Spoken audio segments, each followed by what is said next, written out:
Hello guys, next chapter है statics ਦਾ parallel forces. ਸੋ ਅੱਜ ਅਸੀਂ ਪੈਰਲਰ ਫੋਰਸਿਸ ਬਾਰੇ ਸਟੱਡੀ ਕਰਾਂਗੇ।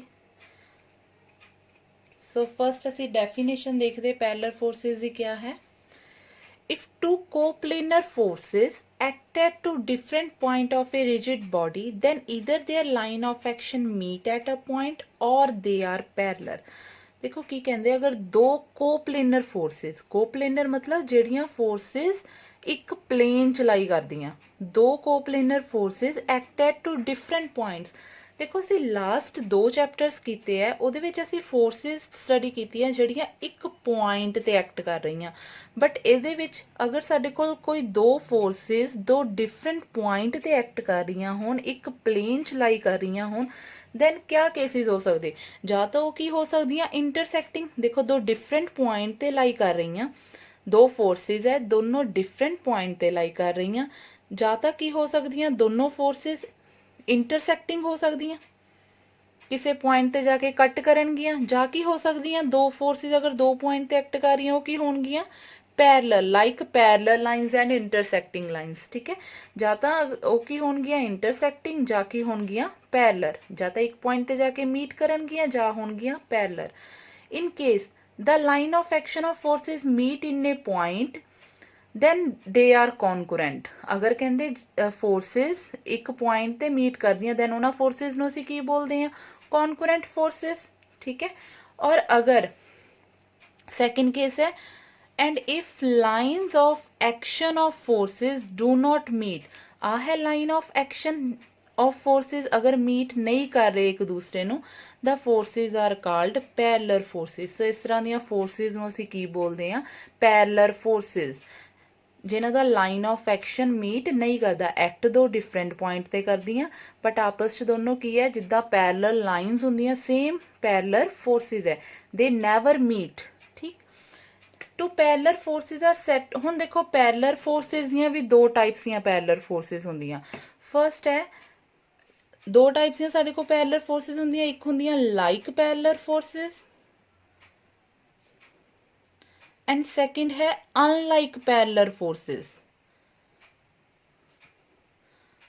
ਸੋ ਲਾਈਕ ਕਿਆ ਹੁੰਦੀਆਂ, two parallel forces are said to be like forces when they act in the same direction। ਜਦੋਂ ਦੋਨੋਂ forces ਦੀ direction same ਹੋਏ, ਜਿੱਦਾਂ ਇਹ ਹੈ ਦੋਨੋਂ downward act ਕਰ ਰਹੀਆਂ, then ਅਸੀਂ ਕਵਾਂਗੇ ਦੋਨੋਂ ਕੀ ਹੈ ਤਾਂ parallel but like parallel forces।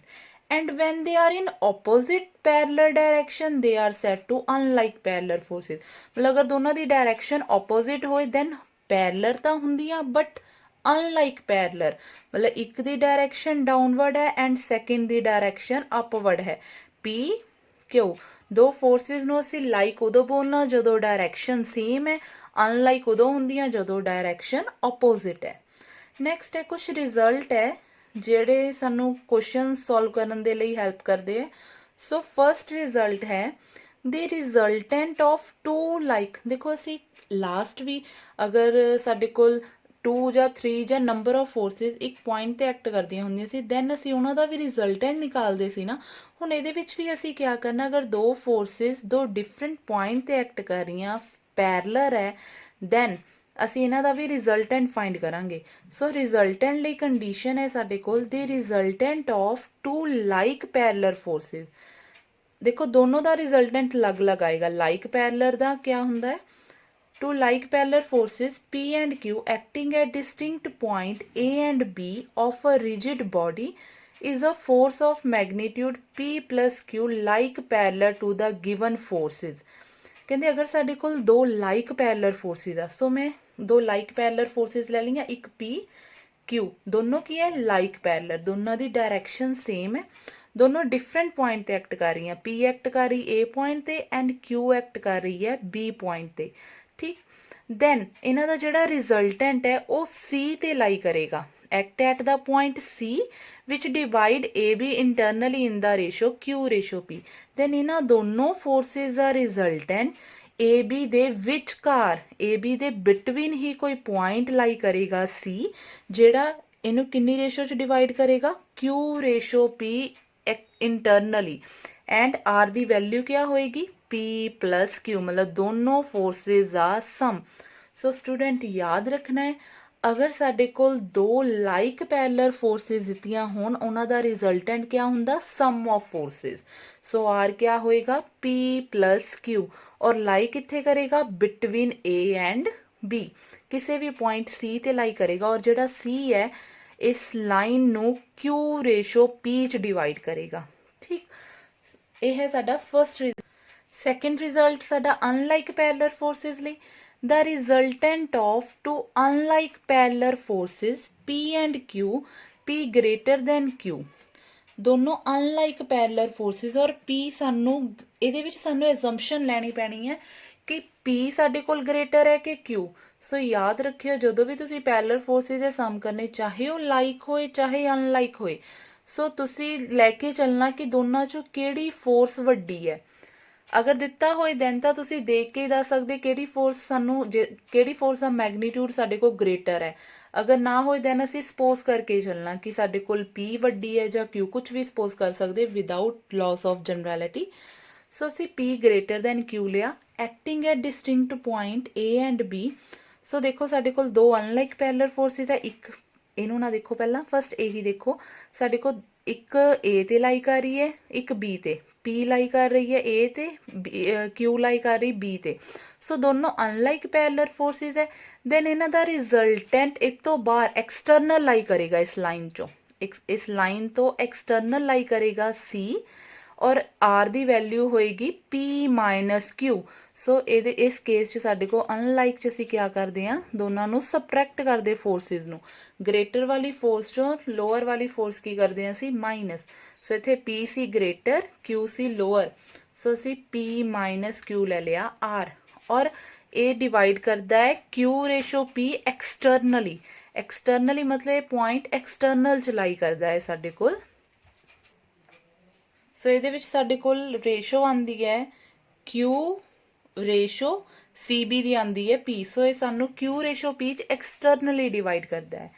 Third ਹੈ resultant of two parallel forces nearer to the greatest force। ਸੋ ਇਹ ਵੀ ਅਸੀਂ ਪੁਆਇੰਟ ਯਾਦ ਰੱਖਣਾ ਹੈ ਕਿ resultant greatest force ਦੇ ਨੀਅਰ ਹੁੰਦਾ ਹੈ। ਦੋਨੋਂ ਫੋਰਸਿਸ ਚੋਂ ਜਿਹੜੀ ਫੋਰਸ ਵੱਡੀ ਹੋਏਗੀ ਰਿਜ਼ਲਟੈਂਟ ਉਸ ਫੋਰਸ ਦੇ ਨੀਅਰ ਹੀ ਲਾਈ ਕਰੇਗਾ।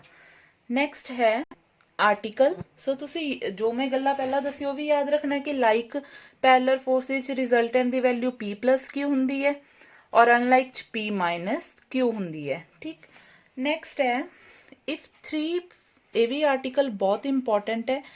ਸੋ ਅਸੀਂ ਇਹਨਾਂ ਸਾਰੇ ਰਿਜ਼ਲਟ ਦੀ ਹੈਲਪ ਨਾਲ ਕੁਐਸਚਨਸ ਕਰਾਂਗੇ। ਸੋ ਆਰਟੀਕਲ ਕਿਆ ਹੈ, if 3 parallel forces acting on a rigid body are in equilibrium। ਅਗਰ 3 forces, ਕਿੱਦਾਂ ਦੀਆਂ forces, parallel forces acting on a rigid body are in equilibrium, ਅਗਰ 3 forces equilibrium ਚ ਹੋਣ, then magnitude of each is proportional to the distance between other two। then ਉਹ ਕਹਿੰਦਾ magnitude of each force, ਹਰੇਕ force ਦਾ magnitude proportional ਹੋਏਗਾ distance between the other two। ਮਤਲਬ ਅਗਰ ਸਾਡੇ ਕੋਲ 3 forces ਹੈ, ਇੱਕ force ਹੈ P, ਇੱਕ force ਹੈ Q and third one is resultant of these forces। ਸੋ ਮੈਂ ਪੈਰਲਲ ਦਾ ਕੇਸ ਲੈ ਕੇ ਵੈਸੇ ਹੀ ਸਮਝਾ ਰਹੀ ਤੁਹਾਨੂੰ। ਤਾਂ ਅਸੀਂ ਪ੍ਰੂਵ ਕਰਨਾ ਹੈ, ਅਸੀਂ ਪ੍ਰੂਵ ਇਹਦੇ ਵਿੱਚ ਕਰਾਂਗੇ each force, magnitude of each force, first force ਲੈ ਲਈ P is proportional to distance between other two। P force ਲੈਣੀ ਹੈ, then P ਨੂੰ ਛੱਡ ਕੇ distance ਲੈਣਾ other two ਚ। A ਬਿਕੋਜ਼ ਇਹਦੇ ਵਿੱਚ ਐਂਗਲ, ਜਿੱਦਾਂ ਲੈਮਿਸ ਥਿਊਰਮ ਅਸੀਂ ਕੀਤੀ ਸੀ, ਲੈਮਿਸ ਥਿਊਰਮ ਚ ਅਸੀਂ ਐਂਗਲਸ ਲੈਂਦੇ ਸੀਗੇ, ਠੀਕ ਹੈ, ਬਟ ਇਹਦੇ ਵਿੱਚ ਐਂਗਲਸ ਤਾਂ ਬਣਨਗੇ ਹੀ ਨਹੀਂ ਬਿਕੋਜ਼ ਇਹ ਫੋਰਸਿਸ ਪੈਰਲਰ ਹੈ। ਅਗਰ ਤਾਂ ਇੰਟਰਸੈਕਟ ਕਰਨ ਤਾਂ ਹੀ ਐਂਗਲਸ ਬਣਦੇ ਆ, ਬਟ ਇਹ ਪੈਰਲਰ ਕਰਕੇ ਚ ਐਂਗਲ ਵਾਲਾ ਕੋਈ ਕੰਸੈਪਟ ਨਹੀਂ ਆਏਗਾ। ਸੋ ਇਹਦੇ ਵਿੱਚ ਸਾਡੇ ਕੋਲ ਡਿਸਟੈਂਸ ਵਾਲਾ ਕੰਸੈਪਟ ਆ ਜਾਂਦਾ ਹੈ। ਸੋ ਇੱਥੇ ਆਏਗਾ P divided by distance between other two BC। ਜਦੋਂ ਅਸੀਂ Q ਲੈਣਾ distance between AC and when ਅਸੀਂ R ਲੈਣਾ then ਸਾਡੇ ਕੋਲ ਕੀ ਆਏਗਾ distance between R ਨੂੰ ਛੱਡ ਕੇ AB। ਸੋ ਅਸੀਂ ਇਹ ਚੀਜ਼ ਪ੍ਰੂਵ ਕਰਨੀ ਹੈ ਇਸ ਆਰਟੀਕਲ ਦੇ ਵਿੱਚ। ਠੀਕ, ਸੋ ਅਸੀਂ ਇਹਦੇ ਲਈ ਸਾਨੂੰ 3 ਫੋਰਸਿਸ ਕਹੀਆਂ, ਅਸੀਂ 3 ਫੋਰਸਿਸ ਲੈ ਕੇ ਚੱਲ ਪਏ। Let P Q R are the 3 parallel forces acting on a rigid body। we have 2 cases। ਦੇਖੋ ਅਸੀਂ ਇਹ ਵਾਲਾ ਰਿਜ਼ਲਟ ਪੈਰਲਲ ਲਈ ਵੀ ਲਾਈਕ ਪੈਰਲਲ ਲਈ ਪ੍ਰੂਵ ਕਰਾਂਗੇ ਐਂਡ ਅਨਲਾਈਕ ਪੈਰਲਲ ਲਈ ਪ੍ਰੂਵ ਕਰਾਂਗੇ। ਸੋ ਫਸਟ ਅਸੀਂ ਕੇਸ ਲੈ ਲਿਆ P and Q are like parallel. ਅਗਰ ਇਹ ਲਾਈਕ ਪੈਰਲਰ ਫੋਰਸਿਸ ਹੈ, ਅਸੀਂ ਡਾਇਗਰਾਮ ਡਰਾ ਕਰ ਲਈ। ਸਾਨੂੰ ਇੰਨਾ ਪਤਾ ਹੈ ਕਿ ਇਹਦਾ ਰਿਜ਼ਲਟੈਂਟ ਇੰਟਰਨਲ ਲਾਈ ਕਰੇਗਾ, ਅੰਦਰ ਲਾਈ ਕਰੇਗਾ AB ਲਾਈਨ 'ਚ, ਠੀਕ ਹੈ। ਔਰ ਇਹਦਾ ਮੈਗਨੀਟਿਊਡ ਹੋਏਗਾ R ਦਾ P plus Q, sum of forces. So ਇੰਨੀ ਚੀਜ਼ ਅਸੀਂ ਪਿੱਛੋਂ ਹੀ ਕਰਕੇ ਆਏ, ਔਰ ਆ ਵੀ ਰਿਜ਼ਲਟ ਅਸੀਂ ਪੜ੍ਹ ਕੇ ਆਏ ਹਾਂ। ਇੰਟਰਨਲੀ ਡਿਵਾਈਡ ਕਰਦਾ ਹੈ Q ਰੇਸ਼ੋ P 'ਚ। ਸੋ AC upon CB ਸਾਡੇ ਕੋਲ ਕੀ ਹੈ, Q upon P, ਠੀਕ। ਸੋ ਅਸੀਂ ਰਿਜ਼ਲਟ 1 ਕੀਤਾ ਸੀ। ਰਿਜ਼ਲਟ 1 'ਚ ਅਸੀਂ ਰਿਜ਼ਲਟੈਂਟ ਦੀ ਵੈਲਿਊ ਲਿਖੀ ਸੀ ਔਰ ਡਿਵਾਈਡ ਦੱਸਿਆ ਸੀ ਕਿ ਕਿੰਨੀ ਰੇਸ਼ੋ 'ਚ ਕਰਦਾ ਹੈ। ਸੋ ਇੱਥੋਂ ਅਸੀਂ ਕੀ ਕੀਤਾ, P ਨੂੰ ਅਸੀਂ ਇੱਧਰ ਲਿਆ, AC ਨੂੰ ਅਸੀਂ ਡਿਵਾਈਡ 'ਚ ਲੈ ਗਏ। ਸੋ P upon BC, BC ਲਿਖ ਲਓ ਚਾਹੇ CB ਲਿਖ ਲਓ, ਕੋਈ ਫਰਕ ਨਹੀਂ ਹੈ, ਠੀਕ ਹੈ, which is equals to Q upon AC। ਹੁਣ ਸਾਡੇ ਕੋਲ ਦੇਖੋ ਹਾਫ ਚੀਜ਼ ਬਣ ਗਈ, P upon BC ਆ ਗਿਆ, Q upon AC ਆ ਗਿਆ। ਅਸੀਂ ਕੀ ਬਣਾਉਣਾ ਹੁਣ, R upon AB। ਸੋ ਥਰਡਲੀ R ਕਿੱਦਾਂ ਬਣੇਗਾ, R ਸਾਡੇ ਕੋਲ ਕੀ ਆਏਗਾ, R ਤਾਂ ਹੀ ਆਏਗਾ ਅਗਰ P plus Q ਆਏਗਾ, ਕਿਉਂਕਿ ਇਸ ਕੇਸ 'ਚ P plus Q ਦੀ ਵੈਲਿਊ R ਹੈ। ਅਸੀਂ ਇਹਨੂੰ ਇਕੁਅਲ ਲੈ ਕੇ ਆਣਾ R ਦੇ। ਹੁਣ ਦੇਖੋ ਦੋ ਸਾਡੇ ਕੋਲ ਫ੍ਰੈਕਸ਼ਨਸ ਇਕੁਅਲ ਆਈਆਂ। ਸੋ ਅਸੀਂ ਫ੍ਰੈਕਸ਼ਨਸ ਦੀਆਂ ਪ੍ਰੋਪਰਟੀਜ਼ ਕੀਤੀਆਂ ਹੋਈਆਂ ਰੈਸ਼ਨਲ ਨੰਬਰ ਦੀਆਂ, ਅਸੀਂ ਇਹਨਾਂ ਨੂੰ ਐਡ ਵੀ ਕਰ ਸਕਦੇ ਹਾਂ, ਸਬਟਰੈਕਟ ਵੀ ਕਰ ਸਕਦੇ ਹਾਂ। ਸੋ ਅਸੀਂ ਨਿਊਮੀਰੇਟਰ ਨੂੰ ਨਿਊਮੀਰੇਟਰ 'ਚ ਐਡ ਕਰਤਾ P plus Q, similarly BC plus AC ਕਰਤਾ P plus Q BC plus AC। ਕਿਉਂ, ਕਿਉਂਕਿ ਅਸੀਂ ਇੱਥੇ R ਲੈ ਕੇ ਆਣਾ ਹੈ ਉੱਪਰ ਨਿਊਮੀਰੇਟਰ 'ਚ। ਸੋ ਸਾਡੇ ਕੋਲ P plus Q ਦੀ ਵੈਲਿਊ ਕੀ ਆ ਗਈ, R, and BC plus AC, BC plus AC, BC plus AC क्या बन गया ਸਾਡੇ ਕੋਲ, AB। ਸੋ ਜੋ ਅਸੀਂ ਪ੍ਰੂਫ ਕਰਨਾ ਸੀ ਸਾਡੇ ਕੋਲ ਪ੍ਰੂਫ ਹੋ ਗਿਆ ਕਿ each force is proportional to the distance between the other two। ਹੁਣ ਇਹ ਵਾਲਾ ਸੇਮ ਰਿਜ਼ਲਟ ਅਸੀਂ ਅਨਲਾਈਕ ਲਈ ਵੀ ਪ੍ਰੂਫ ਕਰਾਂਗੇ। ਨਾਓ if P and Q are two unlike parallel forces acting at A and B, then R क्या ਹੋਏਗਾ, P minus Q। ਦੇਖੋ ਸਾਡੇ ਕੋਲ P ਹੈ ਫੋਰਸ, Q ਹੈ ਫੋਰਸ, ਇਹਦਾ ਰਿਜ਼ਲਟੈਂਟ ਬਾਹਰ ਲਾਈ ਕਰੇਗਾ ਐਕਸਟੀਰੀਅਰ 'ਚ, ਔਰ ਕੀ ਹੋਏਗਾ, P minus Q ਹੋਏਗਾ, ਠੀਕ। ਔਰ ਸਾਨੂੰ ਇਹ ਵੀ ਪਤਾ AC upon CB ਕਿੰਨਾ, Q upon P। ਫਿਰ ਤੁਸੀਂ P ਨੂੰ ਇੱਧਰ ਲੈ ਗਏ, AC ਡਿਵਾਈਡ 'ਚ ਆ ਗਿਆ। ਹੁਣ ਸਾਨੂੰ ਰਿਜ਼ਲਟੈਂਟ ਕੌਣ ਦੇਗਾ, P minus Q। ਸੋ ਤੁਸੀਂ ਸਬਟਰੈਕਟ ਕਰ ਦਿੱਤਾ BC minus AC। ਦੇਖੋ ਇਸ ਕੇਸ ਦੇ ਵਿੱਚ ਤੁਸੀਂ BC ਚੋਂ AC ਅਗਰ ਮਾਈਨਸ ਕਰਦੇ, ਪੂਰੀ BC ਹੈ, ਇਹ ਚੋਂ ਅਸੀਂ AC ਮਾਈਨਸ ਕਰਦੇ, ਦੈਨ ਸਾਡੇ ਕੋਲ ਕੀ ਆ ਜਾਏਗਾ, AB। ਸੋ ਸਾਡੇ ਕੋਲ ਕੀ ਆ ਜਾਏਗਾ, AB ਆ ਗਿਆ। ਸੋ ਇਹੀ ਅਸੀਂ ਪ੍ਰੂਵ ਕਰਨਾ ਸੀ। ਸੋ ਸਾਡਾ ਆਰਟੀਕਲ ਪ੍ਰੂਫ ਹੋ ਗਿਆ, ਔਰ ਇਹ ਵੈਰੀ ਇੰਪੋਰਟੈਂਟ ਆਰਟੀਕਲ ਹੈ। ਸਾਰੇ ਕੁਐਸਚਨਸ ਇਹਦੇ ਬੇਸ ਤੇ ਹੀ ਹੈ, ਮਤਲਬ ਅਸੀਂ 3-4 ਜੋ ਰਿਜ਼ਲਟ ਹੁਣ ਕਰਕੇ ਆਏ ਉਹਨਾਂ ਦੇ ਬੇਸ ਤੇ ਹੀ ਸਾਡੇ ਸਾਰੇ ਕੁਐਸਚਨਸ ਹੈ। फर्स्ट क्वेश्चन है, determine two unlike parallel forces acting 60 centimetre apart. तुसी डिटरमिन करो दो अनलाइक पैरेलल फोर्सेस। हुण उन्हें कंडीशन ही दे दी, साडियां जिहड़ियां फोर्सेस अनलाइक पैरेलल है, एक्टिंग 60 सेंटीमीटर अपार्ट। देखो असीं पहला सपोज कर लईआं, असीं डिटरमिन करनी है मतलब फाइंड करनी है। सो असीं ले लईआं let two unlike parallel forces B P and Q, ठीक। सो ਅਸੀਂ अनलाइक पैरेलल forces ले ली P and Q, P greater than Q, ਅਸੀਂ P ਨੂੰ Q ਤੋਂ greater ਲਿਆ, ठीक। forces acting 60 सेंटीमीटर apart, दोनों किद्दां एक्ट कर रही हैं, 60 सेंटीमीटर apart। डायग्राम बना लो। एक फोर्स ਅਸੀਂ P ਲਈ अनलाइक पैरेलल, अगर एक दी डायरेक्शन डाउनवर्ड है तो दूसरे दी अपवर्ड होएगी। ਤੁਸੀਂ उल्टा भी ले सकते, P इधर Q, वो ਤੁਹਾਡੀ चॉइस है। सो ਅਸੀਂ एक P लिख ली, एक Q, दोनों अनलाइक पैरेलल फोर्सेस है। अगर अनलाइक पैरेलल फोर्सेस है और ਉਹਨਾਂ ਦਾ ਸਾਨੂੰ क्या ਦਿੱਤਾ ਹੋਇਆ, एक्टिंग 60 सेंटीमीटर अपार्ट, एक A ਤੇ एक्ट कर रही, दूसरी B ਤੇ, और दोनों ਚ डिस्टेंस है 60 centimetre, which are equivalent to a given force of 42 kg। और एक केदे equivalent है 42 kg। ਹੁਣ ਅਸੀਂ ਇਕੁਇਵਲੈਂਟ ਲਿਖਦੇ ਹਾਂ, ਇਕੁਇਵਲੈਂਟ ਫੋਰਸਿਸ ਨੂੰ ਉਹਦੇ ਰਿਜ਼ਲਟੈਂਟ ਦੇ ਇਕੁਇਵਲੈਂਟ ਹੀ ਲਿਖਦੇ ਆ। ਸੋ ਇਹਦਾ ਰਿਜ਼ਲਟੈਂਟ ਗਿਵਨ ਹੈ ਸਾਨੂੰ 42, ਰਿਜ਼ਲਟੈਂਟ ਸੇ R।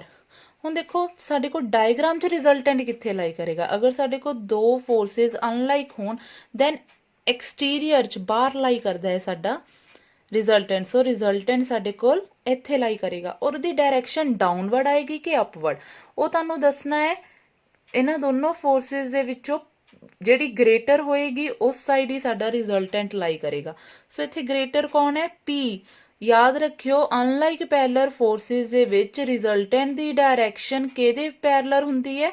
ਜਿਹੜੀ फोर्स ग्रेटर होए। सो इधर P ग्रेटर है, सो इहदी डायरैक्शन होएगी P दे अलोंग। ठीक, सो ये साडे कोल आएगा R और इहदी वैल्यू होएगी P minus Q according to this figure. ठीक है, और सानू R42 गिवन भी है, बट फिगर दे अकॉर्डिंग साडे कोल आंसर साडे रिजल्ट्स दे अकॉर्डिंग लास्ट आंसर आंदा है P minus Q।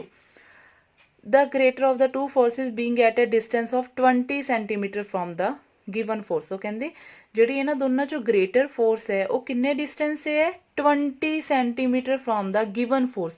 Given force है आर वाली, जी साडी ग्रेटर फोर्स है P, एक गिवन फोर्स तो किन्ने डिस्टेंस से है? 20 सेंटीमीटर डिस्टेंस से। सो ये सानू क्वेश्चन गिवन है, असी forces P and Q find करनी है। ठीक, हुण असी लिख लो साडे कोल क्या क्या गिवन है। डिस्टेंस AB है 60, AC है 20, देयरफॉर साडे को BC कितना आ जाएगा? 20 प्लस 60 इक्वल्स टू 80 सेंटीमीटर। हुण इक्विलिब्रियम च है फोर्सिस साडे कोल, इहदे लई असीं अपना आर्टिकल यूज करांगे। सो आर्टिकल ही अप्लाई होएगा। आर्टिकल क्या है? साडे को तीन forces P upon Q upon R upon तीन फोर्सिस। जे असीं P लैनी है तो डिस्टेंस अदर टू च लेना, बिकॉज असी आर्टिकल किया each force is proportional to the distance between other to.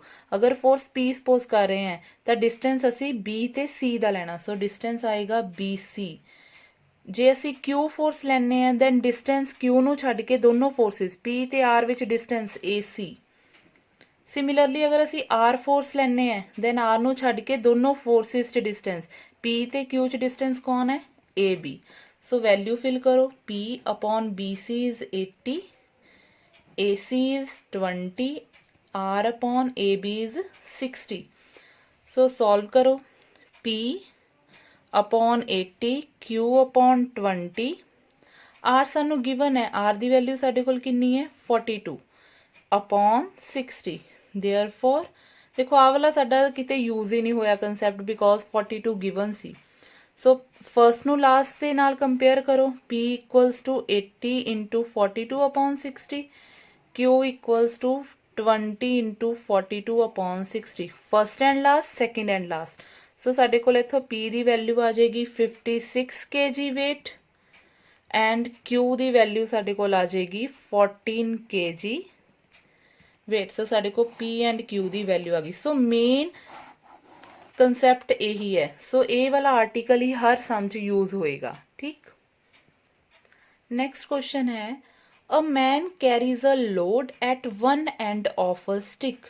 देखो एक स्टिक है, मैन ने कैरी किया होया कोई लोड मतलब कोई weight at one end of a stick.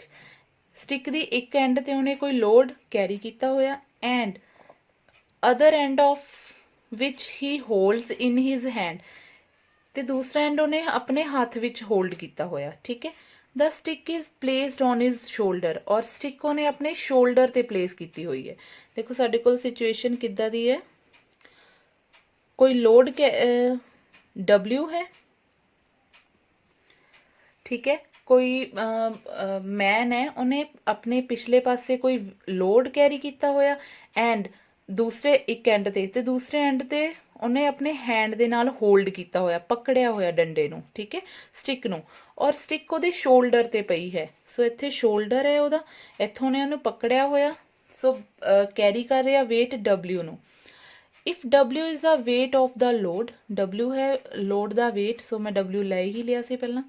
AB be the distance of the load from his and AB be the distance of the load and his hand from his shoulder. So A distance सानू given है load the distance किथों shoulder तो and B be the distance of his hand from shoulder. So A साडे कोल shoulder है। ठीक, इन्हों मैं C लिया, साडे कोल shoulder है A और B, इथों हैंड ना पकड़िया होया स्टिक नू। सानू गिवन है A load or shoulder the distance, B है hand और shoulder ਦਾ distance. ਸੋ ਇਹ ਵਾਲਾ ਜਿਹੜਾ ਪੁਆਇੰਟ ਹੈ ਸਾਡੇ ਕੋਲ shoulder ਹੈ.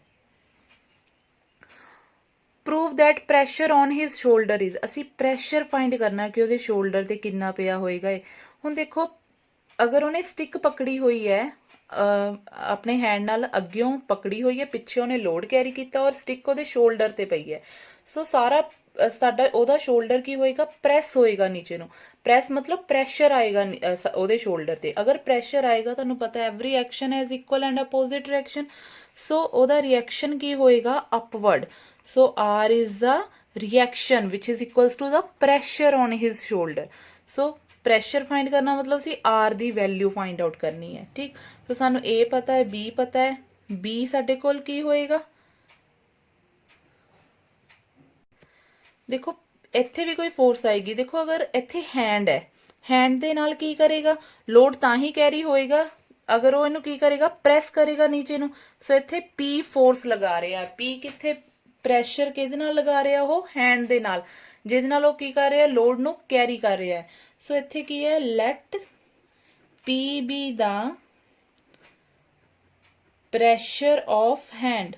ਸੋ ਇੱਥੇ P ਸਾਡੇ ਕੋਲ ਹੈਂਡ ਦਾ ਪ੍ਰੈਸ਼ਰ ਹੈ, ਇੱਥੇ ਸ਼ੋਲਡਰ ਤੇ ਵੀ ਪ੍ਰੈਸ਼ਰ ਪੈ ਰਿਹਾ ਬਟ ਉਹਦਾ ਰਿਐਕਸ਼ਨ ਕੀ ਹੋਏਗਾ, upward. R be the pressure on shoulder, R shoulder ਤੇ ਪ੍ਰੈਸ਼ਰ ਹੈ, shoulder C, and load W be suspended from A such that, yes, ਹੁਣ ਸਾਡੇ ਕੋਲ distance AC ਹੈ A, BC ਹੈ B, therefore AB ਸਾਡੇ ਕੋਲ ਕਿੰਨਾ ਆ ਗਿਆ, A plus B. therefore ਹੁਣ ਇਹ ਇਕਲਿਬਰੀਅਮ 'ਚ ਹੀ ਹੈ. ਅਗਰ ਇਕਲਿਬਰੀਅਮ 'ਚ ਸਾਡੀ ਕੰਡੀਸ਼ਨ, ਪਹਿਲਾ P force, P distance between other two, P ਨੂੰ ਛੱਡ ਕੇ ਇਹਨਾਂ ਦੋਨਾਂ 'ਚ distance ਕਿੰਨਾ ਹੈ, ਦੋਨਾਂ ਵਿੱਚ distance ਸਾਡੇ ਕੋਲ AC. ਸਿਮਿਲਰਲੀ ਅਸੀਂ W ਲੈਣੀ, W ਦੇ ਵਿੱਚ ਦੋਨਾਂ ਵਿੱਚ distance BC. ਅਗਰ ਅਸੀਂ R ਲੈਣੇ ਦੋਨਾਂ ਵਿੱਚ distance AB. ਸੋ ਵੈਲਿਊ ਫਿਲ ਕਰੋ, P upon AC is A plus B, W upon BC is B, R upon AB. AB ਸਾਡੇ ਕੋਲ ਕਿੰਨਾ ਹੈ, AB ਸਾਡੇ ਕੋਲ ਹੈ, ਸੌਰੀ AC ਸਾਡੇ ਕੋਲ ਹੈ A plus B. therefore ਸਾਡੇ ਕੋਲ, ਅਸੀਂ W ਦੀ, ਸਾਨੂੰ W ਗਿਵਨ ਹੈ, R ਐਂਡ P ਤਾਂ ਅਸੀਂ ਆਪਣੇ ਕੋਲ ਸਪੋਜ਼ ਕੀਤੇ. ਸੋ ਫਰਸਟ ਨੂੰ ਵੀ ਸੈਕਿੰਡ ਦੇ ਇਕੁਅਲ, ਥਰਡ ਨੂੰ ਵੀ ਸੈਕਿੰਡ ਦੇ ਇਕੁਅਲ. ਸੋ P ਇਕੁਅਲ ਆ ਗਿਆ AW by B, R ਆ ਗਿਆ ਸਾਡੇ ਕੋਲ WA plus B upon B. ਸੋ ਅਸੀਂ R ਨੂੰ ਲਿਖ ਸਕਦੇ ਹਾਂ W A upon B plus B upon B is 1. A upon B plus B upon B is 1. So R is W1 plus A upon B. So ਜੋ ਅਸੀਂ proof ਕਰਨਾ ਸੀ ਸਾਡਾ proof ਹੋ ਗਿਆ. ਅਸੀਂ ਪ੍ਰੈਸ਼ਰ ਸ਼ੋਲਡਰ ਤੇ ਫਾਈਂਡ ਕਰਨਾ ਸੀ. ਹੁਣ ਦੇਖੋ ਇਹਦੇ ਵਿੱਚ ਉਹ ਵਾਲਾ ਕਨਸੈਪਟ ਨਹੀਂ ਰਿਹਾ. ਇਹਦੇ ਵਿੱਚ ਅਸੀਂ ਇਹਦੇ ਵਿੱਚ ਰਿਜ਼ਲਟੈਂਟ ਨੂੰ P plus Q ਜਾਂ P minus Q ਨਹੀਂ ਲਿਖਿਆ. ਸੋ ਅਸੀਂ ਡਾਇਰੈਕਟ ਇਹਨੂੰ ਸੋਲਵ ਕਰ ਦਿੱਤਾ ਹੈ. ਸੋ ਸਾਡਾ ਆਨਸਰ ਜੋ ਅਸੀਂ ਪ੍ਰੂਫ ਕਰਨਾ ਸੀ ਉਹ ਸਾਡੇ ਕੋਲ ਪ੍ਰੂਫ ਹੋ ਗਿਆ ਹੈ.